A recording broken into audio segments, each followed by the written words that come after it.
Avast me hearty, drink to the foam and bed your wench. Verse, chorus, verse, lies dead ahead, ha ha! Soon may the Wellerman come to bring us sugar and tea and rum. One day when the tonguing is done, we'll take our leave and go. Welcome to Verse, Chorus, Verse. We're doing episode 9. With me tonight, as always, is the stupendously syncopated Svend Knutsen. Svend, how are you this evening? I am fantastic. I'm waiting for you to run out of these intros that you do. It's never going to happen. There are a lot of words in the English language, Svend. That's never going to happen.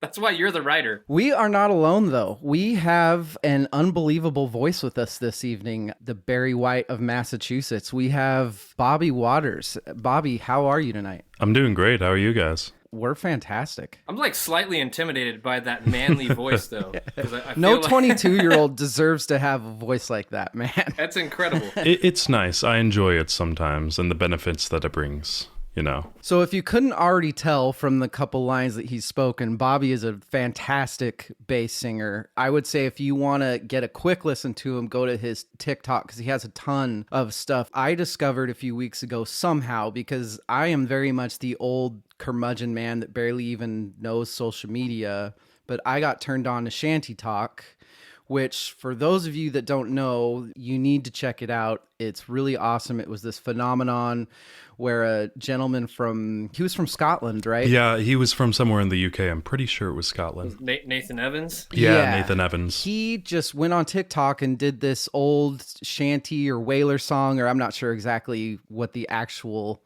genre of it is, but he came on and did this, and then some dudes started just saying, hey, we need a bass part onto this. I want to add a tenor part onto this. And it became this massive phenomenon. And Bobby, you were one of the originals, weren't you, that added onto it? Yeah, I was. And then those original people started their own kind of power super group, I guess you'd say, called The Wellermen, which is the name of the song that kind of started the whole thing. That's Bobby. But yeah, go to TikTok at the.bobbybass, right? Yep. That's your Instagram too, isn't it? No, yeah, it's on there for TikTok. That's the same for Instagram. Yeah, and he's on Facebook. And I also have like a link tree that will just connects everything. So yeah, those are very helpful. If you go to his Instagram, there's a little link tree and it'll take you to everything. There's Wellerman sheet music. There's a cool little Q&A they did on YouTube. There's a bunch of stuff like that. And then the other, real quick, I just want to name the other members of the Wellermen, it's Johnny Stewart, Luke Taylor, and Sam Pope. Yes. So, Bobby, first and foremost, how sick of the song The Wellermen are you? Well, it's funny because I've never had any sea shanty exposure from before this most recent December. So it's just been nothing and then everything. So just kind of getting hit by this wave of, no pun intended, this wave of sea shanty songs. Ever since I did the Wellerman one, everyone's been tagging me in all of the other ones saying, you need to do this, you need to do this, you need to do this. And I'm like, there's a million of them. I can't possibly do all of them. Sometimes it's a little sensory overload, but I'm glad that it's a genre that it's at least fun to sing. Oh, for sure. For a couple reasons. I find it fun. Sea shanties in general are a great opportunity for someone with a voice like yours, like that low end and that type of music fit really well together with those power chords that are typical to those arrangements. This must be like a bass dream come true, right? Oh, yeah. In the mainstream of music, of pop and musical theater or all these other genres, there's not many bass oriented stuff, especially when growing up as a bass. That was kind of like a turnoff for me because there's like all these different songs that I can't sing because my voice, I'm not saying isn't meant for it, but it's not like it doesn't agree with it how it is right now. But then when stuff comes along like sea shanties where you can fill in that low end with that nice bass voice, that's one of the reasons that attracted me to it. Awesome. Definitely. We are really, really excited to have you. You're actually our first official interview. We've only had guests on that we actually knew prior. We had musical past with, so you're a very special person here. Excited to hear that. Before we get started, we need to talk about the most important part of the night. Svend and I always make this sort of a drinking thing because we drink too much. Svend, what are you drinking tonight? What am I drinking tonight? I'm drinking a Guinness bigger than my head. Prepping for the holiday that's right around the corner, which is kind of funny. You always know St. Patty's is coming when you go into the liquor store the Saturday before St. Patty's, and they're cleaned out of everything Irish, right? There's no Jameson left anymore. There's like some 4-packs of Guinness. You might find some Tillermore Dew or some like top shelf stuff that doesn't fly out too quick. But what about you, Bobby? Are you a drinker? Are you a water guy? You're in college. You've got to be drinking something, right? Yeah, I haven't actually drank that much. I've only started drinking sometimes recently. So I decided to whip out something that my roommate works at a liquor store, so we get those discounts, which is nice. I got some spiced rum, Captain Morgan, mixed with lemonade and Market Basket raspberry seltzer. And it's not bad. Besides the seltzer, you're kind of going for a pirate theme. Yeah. You got the rum with the lemon. You're making sure you don't get your scurvy and all that. Yeah. Literally because it's one of the lines of the Wellerman, which made this whole thing explode. I was like, well, I guess I have to go with rum if we're choosing. So I thought that was a good choice. I did the same as Svend. I actually made a really amazing Irish coffee today, kind of on accident. I went cheap because, like Svend said, actually, mine was the opposite. They were out of Tullamore Dew, which is that's my favorite Irish whiskey. So I got Jameson. And then I just put a couple sugar cubes in a glass, poured some coffee over it, whipped a little cream. It's Jameson. Oh man, it's so good. But I have a Guinness as well, Svend. So if I would have had the tea, we would have had the whole chorus to the Wellermen, because you got the sugar, he's got the rum, and if I would have had some tea, Svend ruins everything. You know, we got to coordinate this stuff better. Oh well, 2 out of 3 is not bad. Not bad. All right, let's get into it. The first thing I want to ask you, when you did the Colbert Show, did you get to meet Stephen Colbert? No, and while that would have been epic, I actually didn't even know that I was going to be on it. My friend texted me and she's like, I was watching this Stephen Colbert Show and you were on it tonight. And I was like, what? And so I had no idea. Stephen Colbert seems like such a cool guy. It would have been awesome to meet him. But unfortunately, that wasn't the case. But it was still on the show. And I was like, that's amazing. It is. That's completely amazing. That is. But no, yeah. Come on, Colbert, reach out. You can't just steal his music and then not have him on.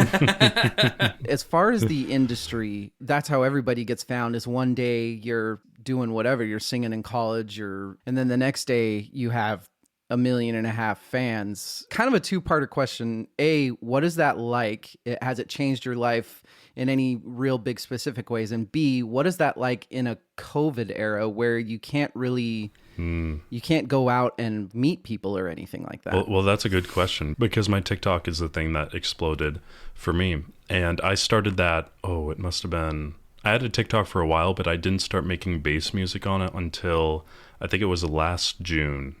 And I started doing like bass lines to stuff. My friend sent me this guy who did a bass line to the song and she's like, you need to do this.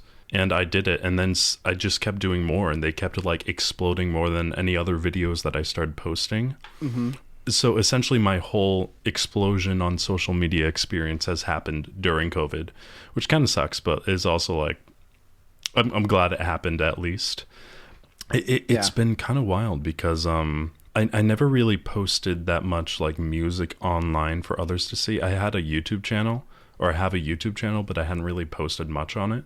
Once I started exploding on TikTok and people like asking more and more, and I was like, wow, I've never had people ask for stuff like this before, besides friends and stuff. So I was like, I guess I'll just keep going and doing more. So it's just been kind of crazy like that. I just caught your Gaston solo, the Disney's Beauty and the Beast, on your TikTok just not too long ago popped up. So it seems like it's not just sea shanties. You're getting requests for all kinds of bass vocals. Actually, the special thing about that was that whole thing is part of this bigger project, this 4-part acapella evolution of Disney. It's a mouthful, but it's supposed to be like songs from every single animated Disney movie from the beginning to now. And the whole thing, if you add all 4 parts together, is like a half an hour long. So this was the 3rd part. My friends were creating this project and they were like, we want you to be one of the basses on it. I'm like 100%. Acapella is kind of how I grew up as a singer. I haven't been a singer for long. I've been a singer 5, almost 6 years maybe. Did you sing in high school? I didn't sing until near the end of high school. So at the end of sophomore year to near junior year, I started getting voice lessons and stuff like that. Then I started joining the choirs. I got really into singing bass on acapella because, as we mentioned earlier, not that many genres have the bass voice in it. So that is one of the genres, along with like classical music and apparently sea shanties now, that really show the bass voice to its full potential. With those videos that I've seen you do on TikTok, I mean, most all of them, you're just using like it almost just looks like an iPhone headphone mic. The sound is so good, and you're just using just manufactured mic that comes with a phone or something, right? It surprises me too how good the sound quality can get from that, because I don't know if it's the same headphones I've been using, but I've always used Apple brand headphones for these, and they get surprisingly good quality for especially for like bass singing down there and stuff, because not a lot of microphones, especially small mics, can pick up lower frequencies that well. It does it enough to like be able to hear it really well when you're listening on your own headphones. And since they're so convenient because you just plug it in, otherwise if I want to use a mic like this, then I have to like export their video and export their audio, record it on my DAW, put them together, then post it on with the sound added on, and it's just a much longer process. And for the sound quality that the mic or the headphones give you, it's surprising. So I just use those. What's the favorite of yours? I'll say I think that you kind of got lucky in that the Wellerman is probably one of my favorite sea shanty type songs I've ever heard. There's a handful, Spanish Ladies and Drunken Sailor, that I would be like, okay, yeah, I could sing that, 300 times. What is the favorite song of yours, shanty or no, that you have been asked to do and done? Like, what's the one where you got done, you're like, okay, yeah, that is a badass. Oh, I was just thinking about this the other day. Leave for Johnny is always a good one. That's great. It might be a sea shanty, but it's in like that genre that we're doing. But kind that of the one's English definitely folk up there. sort of thing. Yeah, like especially folk style like that. So that's definitely one of them. Wellerman's a classic. It's super catchy. Very, very. I'd say those two. Leave for Johnny is just a beautiful song, though. Really is. But I'm probably forgetting some other songs. So. Okay. You do a lot of other acapella stuff, and you had mentioned theater, and it's very, very obvious. Anybody that has been around musicians or vocals or training, it's very obvious to see that you've had professional training or school, you've taken classes or something like that, because you have a very, very formal vowel pronunciation and that sort of thing. So a lot of it's honestly been acapella and choir, because right now at UMass Lowell, I'm in one of the acapella groups. It's called Hawkapella because we're the River Hawks. So acapella groups love their puns. They do. So Yes. Oh yeah. Since we're in COVID, I've been doing recording projects with them. I've been doing recording projects with the Evolution of Disney that we mentioned earlier. With friends, there's this bass Discord server where I have a bunch of friends on, and we're doing like songs for each other and stuff like that. So a lot of acapella stuff. But I'm also in the chamber choir. Okay. In UMass Lowell. I don't know, I just love classical choir music. And the cool thing about like singing bass in acapella and singing bass in choir, they're completely different. It's just in the way that you're singing, like especially stylistically, like you mentioned earlier, that you have to have like certain vowels and you're like not on mic when you're singing classically and stuff. Yeah. So you have to like have that resonance and really project and stuff like that, compared to like acapella bass where most of the time we're like on a mic, so you like just shove it in your nose, more like soft and stuff like that. Those are the styles that I most sing as of recently. I've been doing some like I just released a short cover of Exile by Taylor Swift and Bon Iver with my friends, so I've been doing some more like modern stuff as well. But those are mostly the things that I've been doing like as of recently. What do you listen to? Albums or songs, or are you a pop guy? Are you old standards? Like, what do you listen to? I listen to, I have a feeling everyone says this, but I like listen to everything. But like classics, old classics. I listen to some modern music, especially acapella groups. I listen to a lot of rock, which I can't sing, but it's nice to listen to. So yeah, definitely rock and hard rock is up there for like a specific genre that I listen to a lot. Like my favorite band is Disturbed. Nice. Oh, but, you're down with the sickness, are you?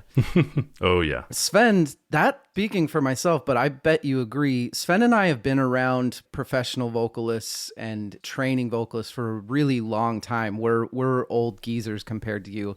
And I would definitely not have guessed that you've only been doing this or training or whatever you want to call it for 5 years. Because it seems like you've been doing this since you were a kid. That surprises the hell out of me. That surprises you've got when I listen to you sing, there's so much support and there's so much behind your voice coming out. Thank you. I did a little YouTube stalking, and I think I can't remember how low you got. I think there's a video where you hit subharmonic, which is a whole nother topic on its own. That the vocal technique, which I've been trying to figure out. So, but I don't. You got down to like a. I need to make a tutorial on it. If you do, I am right there subscribing, and I think I already follow you. So I'll email it right to you. You'll be the first to hear. I get stuck in that vocal fry kind of thing and can't. Anyway, what's your lowest? That's kind of what my question where I'm trying to get to. What is the lowest you can go? The lowest I've gone ever was I guess two-parter with subharmonic and then in just your full chest voice. Yeah, that's a great question because people asking what's the lowest note you can sing, and I'm like, well, in subharmonics or chest voice. Someone actually made a vocal range video of me recently, which was very entertaining to watch. Brought back a lot of old videos I hadn't seen in a while. But one of the subharmonics that he got from TikTok and put it on there, I think it was a B0. Jesus. If you had a grand piano, it's I think it's like the third to last note on there. Yeah. That's fucking insane. That's insane. It's tricky because not always, but sometimes my subharmonic range, since it's just like an octave lower, sometimes like in the morning, it's literally exactly an octave lower than my chest range. So the lowest note I can hit on chest. So like sometimes after a nap or waking up, I can hit that B0 or like a G sharp 0 was that lowest I've ever gone with subharmonics. What's the name of the other bassist in the Wellermen? Oh, so there's actually two bass singers. There's Luke Taylor, who's the other real low one is he looks really young. Yes, that's Luke. Is that Luke Taylor? Babyface. That's Luke. Yep. Him and I are the guys who sing bass. Yeah. I would guess just by listening to what I've heard that you're probably a little bit lower of a voice, right? Well, actually, that's a great question. I haven't heard. Yeah, I want to know if you guys have done a low off yet. We haven't, but that sounds. Maybe we could like do a charity fund for stuff like that. But we actually. Yeah, you need to do. We something actually like have a similar lower range at the bottom of chest voice. I usually have like around a B, maybe a B flat, sometimes below low C.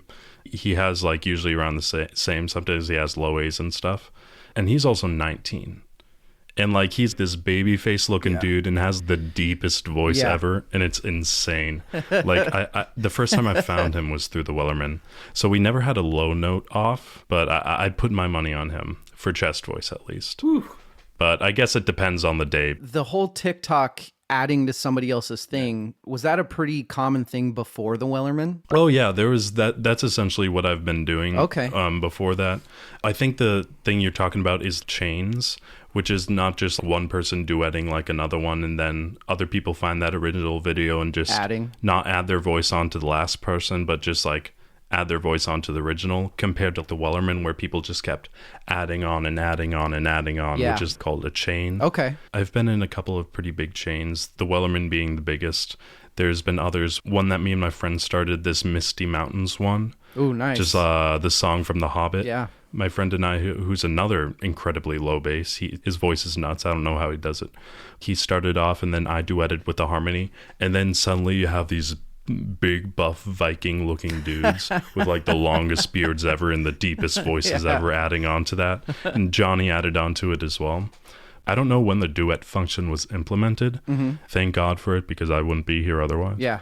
I usually like add on just myself onto like another video that I like, ear candy or people doing harmonies or stuff like that. You probably feel like you're teaching your old uncles about what is going, like having. You got to get on TikTok, David.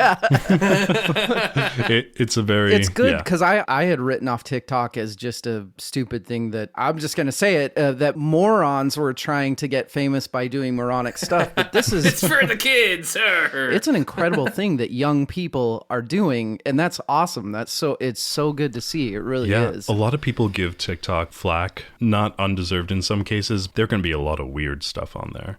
Yeah. And a lot of how is this making people famous?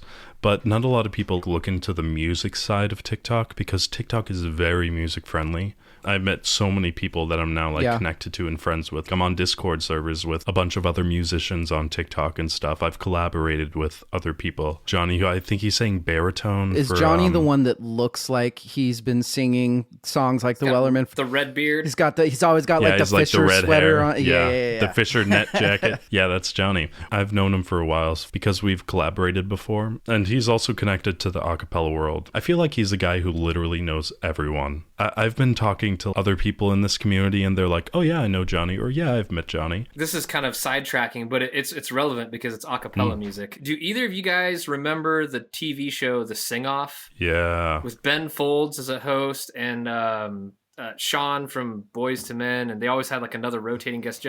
I really hope something like that comes back. I think there's a lot of people that are mainstream people that may be missing this entire movement because they're not on TikTok or they're not social media savvy. I wish there were more mainstream platforms for stuff like this. Definitely. It's incredible. Like I've got a 5-year-old boy who he loves music. And I've never seen him love anything more than when I showed him the Wellerman. Like honestly, that's awesome. It was seriously one after the other. He wanted to see more and more and more. It's so addictive. And now I wake up in the morning to a 5-year-old sitting on me, singing me the sea shanty that he just composed. Now, a lot of it's about pirates finding treasure, and then he tries to find words that rhyme with pirate and treasure and just repeats it's the coolest thing because it's sucking people into what I think is one of the coolest worlds to be in, and that's the world of music. And 100% agree. It's surprising like how many people who didn't even know what a sea shanty is just ended up loving it and getting addicted. I've gotten messages from people I haven't spoken to in years, and they're like, dude, I just listened to the Wellerman track, or I was just looking at you on TikTok doing all this sea shanty stuff. And it's just incredible. Imagine even the people who made sea shanties didn't think it would come back in this manner. They probably weren't thinking about TikTok back then. They were just trying to they hoist probably. The sails or whatever, I don't think they had just iPhones we and need stuff. to get this done. Everybody pull on the rope. There's a reason that these songs have been around for 250 years. Greensleeves and Annie Laurie and Drunken Sailor. Their chord progressions and they're all sea shanties are. It's just it's just one big long hook. No, yeah, and awesome they're like songs. It's songs that like aren't complicated. Everyone can sing it or get it after a few verses of listening to it. There's something about that call and response too. You go to a concert, it doesn't matter what the artist is. At some point in the concert, some point in the night, someone gets up and gets the audience to do a little call and response, and it just injects energy back into whatever's going on. It just creates the atmosphere, and I think that the sea shanties are just that over and over and over and over. You have a lead that kind of calls, and then everyone joins in with the response. It just makes it so accessible. Speaking of the kind of ambiance that it builds and the two-parter, I would think, I did some acapella stuff back in the day, and I would think it would be so difficult to record and perform this sort of stuff without the people in the actual room with you, because there is a lot of feel and there's a lot of crescendoing and decrescendoing and things like that. It's really hard to get a feel of. So what's that been like trying to record this sort of stuff without ever even meeting some of these people? It's also one of those things where the rock genre and stuff like that, at a live concert when all the band's there and they just have the energy of the audience and energy of each other, just makes the performance that much better. It's much more difficult when you're doing it alone. Doing this, the Wellerman single, wow, it felt like a million years ago, but it was like just a couple of months ago. I was actually talking to Johnny. He was saying, I was talking to the other guys. A couple label companies reached out asking the singers who were on the TikTok on the Colbert Show if they could make a full studio version of the Wellerman. And we were like 100%. Unfortunately, Nathan, he got a management team and stuff, so he was unable to do it. He was doing his own thing. He got a massive deal, didn't he? Oh, yeah. He's living it up right now. It's really happy good for him. So we grabbed Sam Pope, who was another very popular sea shanty singer on TikTok. And he's kind of the lead tenor, the redhead that's kind of he's the highest squeaky voice, but not at all squeaky. I don't mean it that way. Yeah, he's definitely the highest voice up there. No, he destroys it up there. I don't know how he does it. A lot of practice. Yeah. The thing I love about Sam is he also has a big theater background. So even when you listen, it's not hard to tell when you watch it, guys. Yeah, no, 100%. Even when you're talking to him, very energetic guy. He sells it to you. I'm so glad we got him on the solo for Wellerman because he sells you the story. Yeah, and it feels like you're on a journey just listening to him.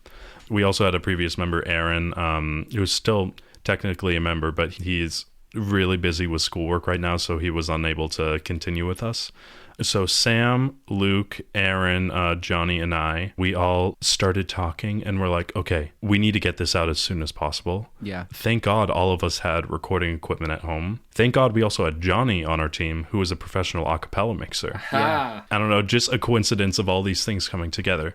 I think it was on a Tuesday where Johnny and I were talking and we're like, okay, we need to start recording this. The next Monday, we had the single released. We had the video done and released. Wow. That's the fastest recording project I've ever been involved with. So of you guys actually mixed that? Yes. So that was Johnny, right? You said? That was Johnny. Because that was going to be my question. And David knows this is the stuff I nerd out about. And so I was gonna ask who mixed and mastered it because I thought the blend was superb. Oh, yeah. Again, going back to his mixing career with acapella, he destroyed this track. It was incredible. It was way better than I thought it was going to be. I thought it was going to be a really good track, but he blew it out of the water. Even the drum. Yeah. The drum is actually just foot stomps and stuff mixed really well together. They might have a drum sample in the background.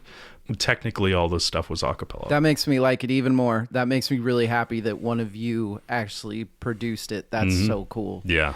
What was the conversation, or when did it hit you that, wow, you might actually need management? What's that like to realize that? And when does that hit you that you are big enough to where you can't really handle this on your own? Well, it actually came out from essentially the label that we're under right now, 10 West, who was under us for the Wellerman single and also will be under us for the album. They essentially helped guide us along and was like, okay, this is what we need to do. And it was really thrilling and exciting. So it was definitely something new. The only management I've ever had was an acapella music director or a choir director or something like that. Now we've been having meetings about what we're going to be doing next and stuff. It's just been really cool. This is probably premature, but is there a tentative release date for this? I didn't even know that there's a possible album or something like that. Oh, I'm excited. And the reason I'm asking is because that's the bulk of what we do on our podcast is review albums, and I want to get it on our calendar. Oh, hell yeah. We would absolutely review it. So yeah, sure. if it's too early, I just want to say you can circle back and send us a date, but I would love to it's going to be on my radar. We're not going to release the whole album just outright. We're going to have a couple singles that are going to be put out before. Oh, why you got to do that? I was watching Dave's face. No, I'm just kidding. I'm kidding.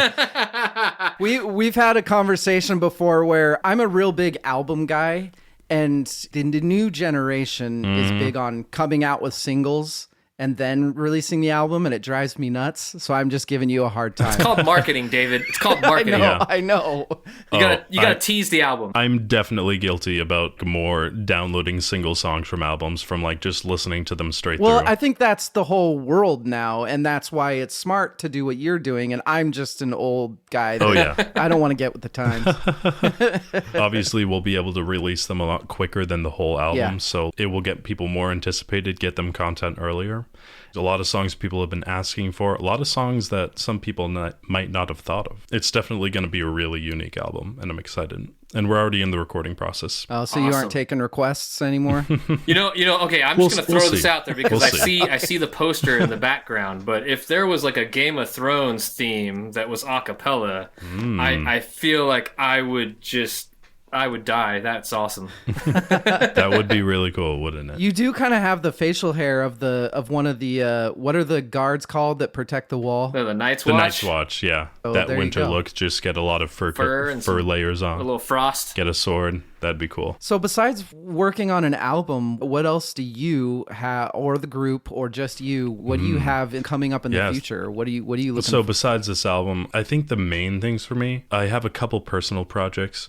I'm doing another secret project with 3 other YouTube bass singers, each doing like acapella project. That's really big on my plate right now because we're in the midst of recording. And it was also my first time arranging a piece. Nice. It's way more fun than I thought it would have been. It's so fun. I'm sure you guys have a lot of experience arranging stuff before, or just composing in general.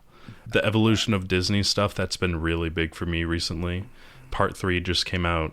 I tracked for Evolution of Disney Part 3. I think it was near the beginning of last semester compared to the Wellerman single, which was a week later. There's one more part of the Evolution of Disney that's going to come out, and it's the longest part. I'm sure that's in the process of being edited right now. What are you going to school for? Right now, I'm a senior. I'm a computer science major with a minor in sound recording technology, which is Well, there you go. a very big program at UMass Lowell. It's a very good program, the sound recording tech. I also conveniently got a math minor while doing this. Going back to talking about you're frequently asked to do things, do you have a most requested one or a song that you've been asked to do a bunch of times? I have 2 on mind right now. Ironically, or maybe not so ironically, from my favorite band Disturbed, they did a cover of The Sound of Silence, Yes. which was incredible. A very cool take on the song. Yeah. A lot of people have been asking me to do that, which I'm doing. Another one is Misty Mountains. I think I mentioned that song before from The Hobbit. Yep. Because that is one of the most popular bass-oriented songs around social media right now. What other acapella groups do you love to listen to?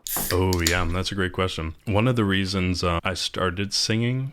Okay, the main reason I started singing, which isn't an answer to the question, but it will lead into it, was people essentially just saying, hey, you have a low voice. You should sing. My mom was definitely a help for that. She's like, okay, we'll find a voice lessons teacher and all this stuff. But one of the first groups I started listening to was Pentatonics, which... Avi. Yeah. Copland. Yeah. My dude, Avi. I was in my friend's car. I remember it.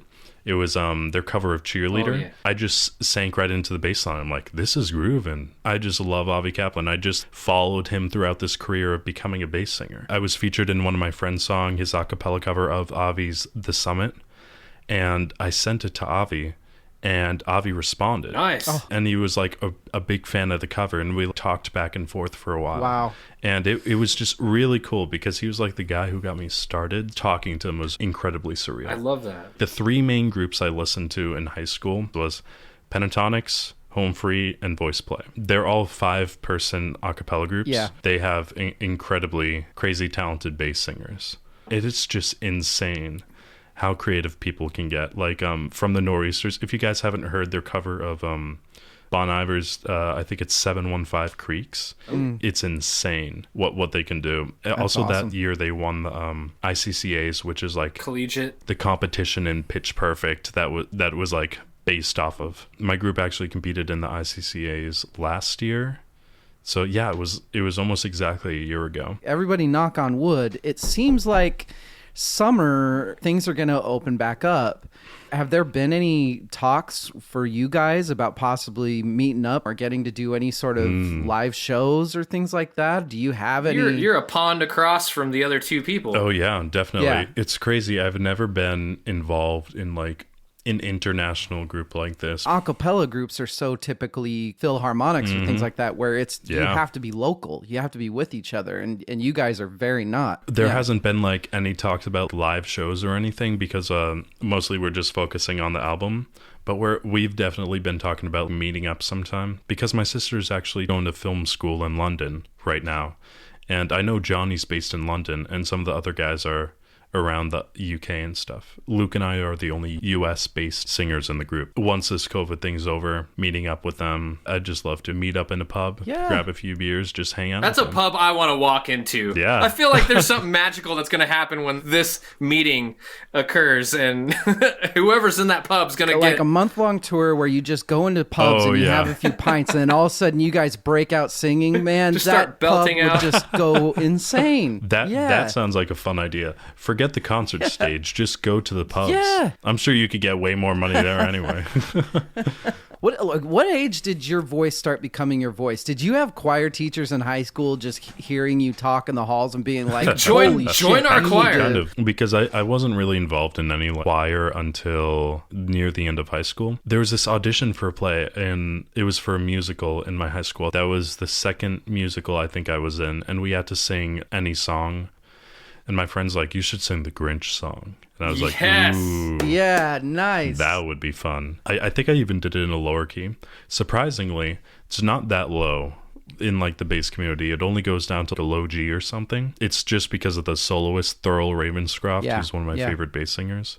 Has such a deep and profound voice. It's not really the deepness of that. It's the projection at those notes that just makes it seem like the bossa so profundo-esque. full and amazing. Yeah. So I sang that song. And after that song, because the choir teacher was like, come on down here, and she tested my range going down, at the end she was like, you really need to join choir. And I was like, okay, I'll do it. David and I went to high school together. I don't remember anyone with a bass that deep in any of our choir, like all the way through senior year. Do you remember anyone that No, nothing. I mean, no, definitely not. That's what made me think about it. Is I think that's a thing. Yeah, just the fact choir that teachers are always just drastically searching for a bass voice, and I feel like a choir teacher would have heard you and been like, the heavens have brought this man down to relentlessly begging and low basses are rare to come by, especially choirs and acapella groups. When you find one, you're like, join. Yeah. I'm glad I love it. I'm glad I love singing bass. I think the world is glad that you love singing bass. Hell yeah. Because obviously by the response on TikTok, everybody loves it. That means a lot. Thanks. I can't say enough about how exciting it is for... I guess I would maybe consider myself kind of a little bit of a music snob, and to hear these sort of things bit fuck you, Svend. And to hear these sort of songs and this sort of performance becoming a mainstream thing on something like TikTok, where a guy like me, TikTok is a signal that the world is ending, and all of a sudden, well, adding on to that, not only because, and no offense intended, but it's not like there's a massive market and you're making millions of dollars with this sort of music, but adding on to how amazing it is and how amazing you guys are. You guys immediately decided to use your popularity for a charity, which is just, it's fucking amazing. For those of you that don't know, Marine Conservation Society, it's UK's leading charity for the protection of their seas. They've been around for a long time, I think for over 30 years. Yeah. Biggest in the UK. Yeah, they just work towards protecting the coastal environment and, sustainable living for the sea.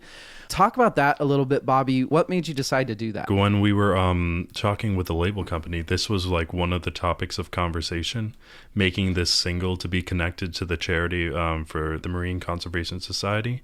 It's definitely one of those feel-good kind of things, because we're not only giving people music, we're doing something good with it. Yes. I'm so glad now we're connected with them.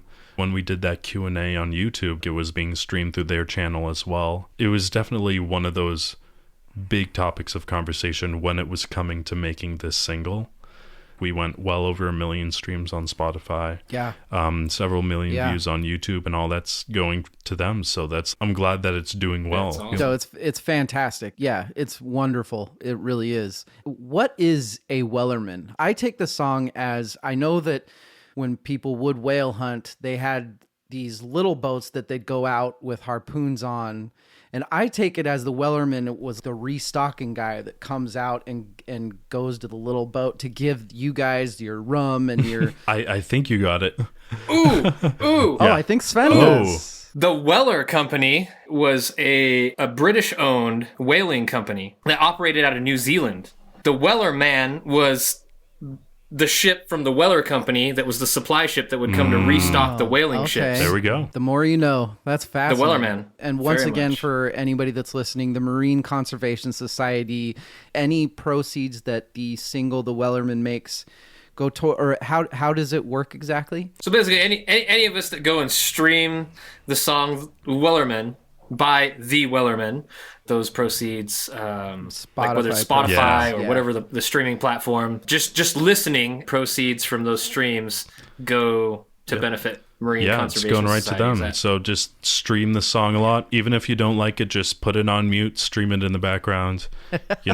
It's going towards a good cause. Repeat. Yep, exactly. I am excited to hear the album. I'm excited to follow you on TikTok.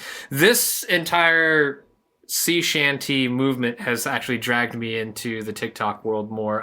You are the reason that I now have a TikTok account. So I don't know if I hate you or like you. I'm not sure yet, Bobby. A love-hate relation. Yeah. This style of music and what you guys are doing deserves to be heard for years and years and years. So I really do hope it continues for you. I do as well. Yeah, and hopefully when that album comes out, this is not the last time maybe we get to talk. Yay. Who knows? Maybe down the road we'll have another chat. 100%. That'd be fun. I'm excited to hear what's on it.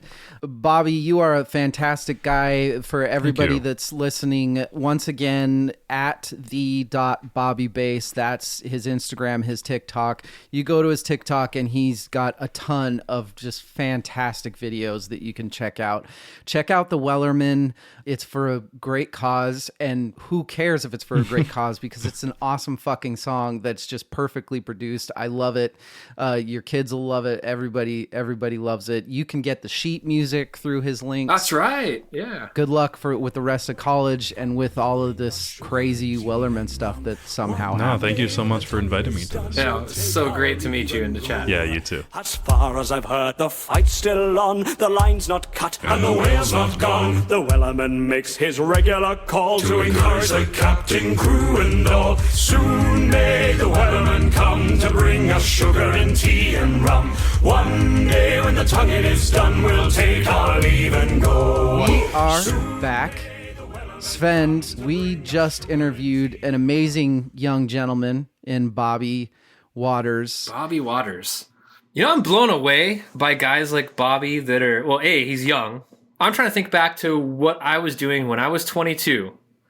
And I will tell you that I was not part of an acapella group that was ripping it up internationally with millions of views and getting signed, and then also out of the kindness of their hearts helping save like marine environments. Pretty amazing. Ironically, at 22, I think I was probably... You were out on the water, weren't you? I was out on the sea on a ship singing sea shanties. So yeah, were you singing were there Navy shanties? No, we did not have sea shanties. Our sea shanties were blasting rap on the radio and stop on like drop. Yep. I'm really glad that we got to touch on this stuff, and I hope that we get more people in here. Because I want to have episodes where we talk Beethoven and we talk concertos and that sort of thing. I'd love to hit every genre. If I will drag my feet into opera, but I'll do it. I swear, God damn it, because when I was 3 years old was the first opera I was in. What was it? And I will save that story for if we ever do an opera episode. We'll do one opera episode, and so we'll save all of our opera, because I have probably about one episode's worth of opera, and that's it for me. So Svend, guess what I'm gonna do? I am going to surprise you with a question. That never happens. Because I have to do that every episode. We've been talking about amazing vocalists this whole episode. I want to hear from you who your favorite vocalist of all time is. And you can't say me. Does Celine Dion No. She counts, but then we can't do this podcast anymore, if that's your answer. That's a really hard thing, because it's different about vocalists. There's some that are good at this, there's some that are good at that, there's some that are good at... Yeah, you have to think about genres, and you have to... Yeah. It's like Bobby that just can sing notes that are on the border of your ears can't pick up those frequencies that are that low. Yeah, how do you compare Axl Rose to Ella Fitzgerald? You know what exactly. I mean? Both phenomenal vocalists, both with their own power, their own... I completely understand that, but I still am going to make you answer because I'm a dick. You're going to make me pick somebody or something. Say, while you're thinking, I'll say, and we've already touched on it before, but my favorite is Lane Staley. I'm very much a less is more guy. He was the guy that would just step up to the mic. There was no bullshit. in his voice, in his delivery, and the way that he used his voice like another instrument. I picture him walking into studio sessions with 5 lines on a piece of paper and the band being like, dude, were you going to take this seriously or what? And then he starts singing and, oh, okay. Yep. I get it. Yeah. That's just a genre thing, because am I saying that Lane Staley is a better singer than Billie Holiday or Janis Joplin or, fuck no. That's not at all what I'm saying. That's just my favorite. Yeah. Yeah. That's who so I'm I guess the short answer, Freddie Mercury has been a hero of mine. If there's anybody that I wish that I could sing like, it's Freddie Mercury.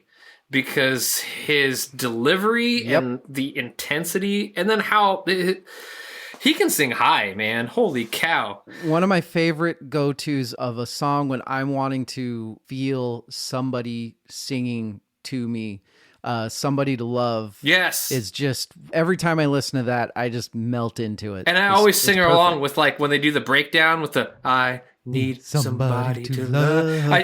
I always have to sing along and get, Yeah. That's the sea shanty part of that song.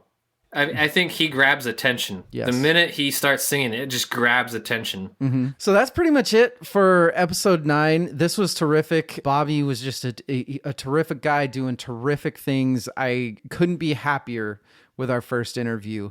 Come back for next week. We are just doing another review. 2 albums that really, man, I'm not sure that they could be more different from each other. VerseChorusVerse.com. Download the episodes, review the episodes, like, share, go to our Instagram at VerseChorusVersePod, where we're always doing something. I'm letting people know what we're doing in the next week so you can kind of catch up musically. We'll let you know what we're drinking so you can drink along.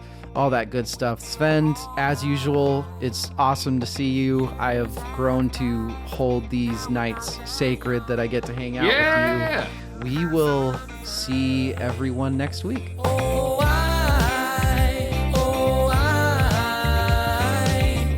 wanna stay right by your side.